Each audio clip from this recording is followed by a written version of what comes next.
You've probably seen her. Sounds like to me that they don't really want to hear the voice of the people. Or heard her voice. Her name is Marie Mott. Well, I come from a very tight-knit community that had a lot of elders, that had a lot of families. The 32-year-old grew up in East Chattanooga. She comes from a family made up of military members, faith leaders, and even law enforcement. Her grandparents lived through segregation. Community activism was something that we did through the church growing up, so doing it as an adult, it's not like anything new, it's just getting back to my roots. She works as a freelance graphic designer. Most people know Mott for her voice. Come on in here, family. Everybody, even the people who probably don't like me or don't agree with me, you're still family. We're part of a human family. She says it all started when video surfaced of a teenager being pulled out of a vehicle by Chattanooga police in 2018. So I didn't really seek to be an activist. I just spoke up about something that was happening right where we are that is a symptom of things happening nationally.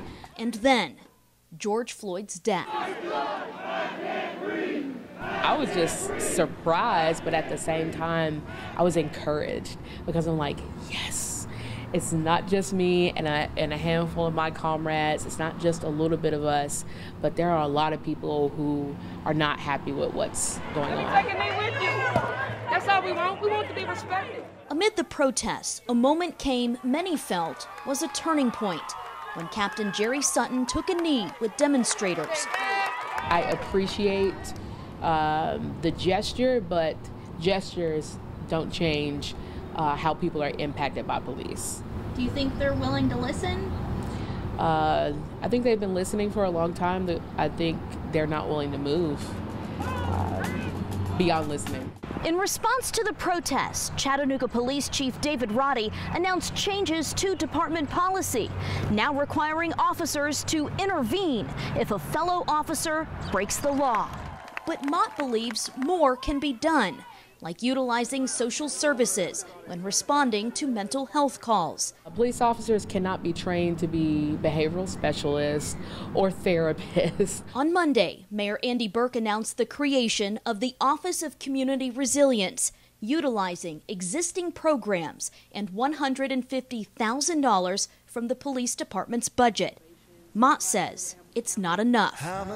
She would like to see leaders mirror changes made last year in Dallas, Texas. They have had, in just a year, tremendous benefits on lowering the amount of recidivism, the amount of people that get admitted into the hospital with behavioral episodes, just by having people who are actual city employees that respond to these calls. Mott says she will continue trying to convince council members until next week's final vote. Chattanooga, if we're going to be a progressive city as we claim to be, we got to do more than take a step. With hundreds turning out night after night calling for change, Mott and other activists had to figure out how and where to channel that energy. People are coming alive in this process and beginning to find their own voice. They've helped people register to vote, complete the census, speak at city council meetings, and review the city's budget, encouraging younger generations to get involved civically.